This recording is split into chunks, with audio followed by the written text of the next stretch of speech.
Hi friends, ఎలా ఉన్నారండి? అందరూ బాగున్నారా? నా పేరు లావణ్య. ఛానల్ పేరు వచ్చేసి లావణ్య కుకింగ్ వ్లాగ్స్ అండి. లైక్ చేయండి, షేర్ చేయండి, కమెంట్ చేయండి, సబ్స్క్రైబ్ చేసుకోండి ఫ్రెండ్స్. ఇదైతే నిన్న చేసిన వీడియో. నిన్న ఎగ్ పులుసు అయితే పెట్టినా అండి. ఒక 5 ఎగ్గులు తీసుకొని మంచిగా ఉడకబెట్టి, తర్వాత ఒక నూనె పోసుకొని ఒక 4 పెద్ద ఉల్లిగడ్డలు తీసుకొని మంచిగా ఫ్రై చేసిన తర్వాత ఇందులోనే ఉప్పు, కారం, పసుపు, ధనియాల పొడి, మెంతి పొడి, గరం మసాలా అన్నీ వేసి మంచిగా కొద్దిసేపు ఉడికిన తర్వాత అల్లం వెల్లుల్లి పేస్ట్ అవన్నీ వేసిన తర్వాత చింతపులుసు ఉంటుంది కదా, చింతపులుసు పోసుకొని అది మసిలేటప్పుడు కొద్దిగా మెంతి పొడి, కరివేపాకు వేసుకొని మంచిగా చేయాలండి. కొద్దిగా చిక్కగా పెట్టుకోవాలి.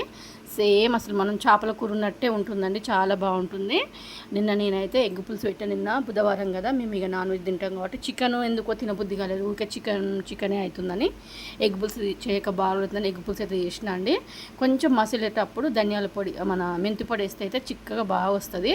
ఇంకా వేడి వేడి అన్నం వండుకొని తింటే అసలు ఎంత బాగుంటుంది. నిన్నైతే అసలు మంచిగా తిన్నామండి. 2-3 పూటలు తినేసినాం అన్నం అయితే. నాకు ఇట్లా పులుసులు ఉన్నప్పుడు అన్నం కొంచెం మెత్తగా ఉంటే మంచిగా తినాలనిపిస్తుంది అండి. ఇంకా తర్వాత సాయంత్రం అయితే మేము షాప్ అయితే తీసినాం కదా, అక్కడ కొన్ని బెడ్షీట్స్ మిగిలితే అవి అయితే ఒకటి మంచి బెడ్షీట్ ఉండేది, అది తీసి అయితే వేసిన అండి. చాలా మంచిగా ఉంది బెడ్షీట్ అయితే. ఇది చూసిరు కదా ఎంత బాగుందో. ఇక పని అంతా అయిపోయిందండి.